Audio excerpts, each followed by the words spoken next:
So let's do a walk around of what comes within your Tello Drone box.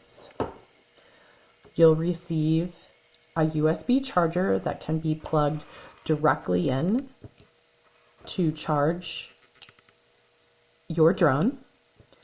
It also comes with 3 batteries, and the way that you charge that is by plugging it in.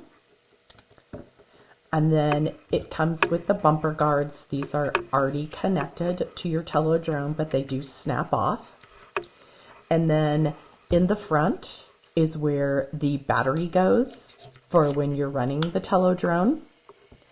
And it also comes with this small tool, which is how you take off any broken blades that you may have. You just push that in underneath the blade and pull to pop off, and you can replace it with the blades that come in the box. And to do that, you just press it back down and it's ready to go. Turning on the drone is the button on the side over here, which turns on the drone, and you will see it flashing yellow, green, and blue, meaning it's ready to be connected. Batteries last about 8 minutes flying, so you just want to make sure that you have your batteries charged up for instruction in the classroom, so that you can just switch out batteries when you start to see a red light in the front of the drone. So again, super easy to use. It is all comes together. Again, bumper guards will pop off.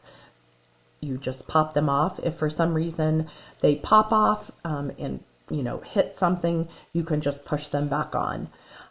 Blades need to be, the blades, you need to make sure that they're put in the correct order. So notice the Tello is facing towards the front here.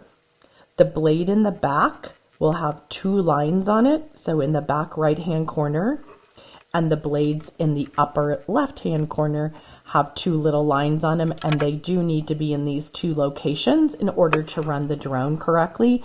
These 2 blades do not have any lines on them, so just making sure that you check that. So that's what comes in the box, how to use it, how to change out blades, how to charge. So this should help you get started. So get your drone together, get the batteries charged up so that you'll be ready for the next session when we use the app to manually fly the drone.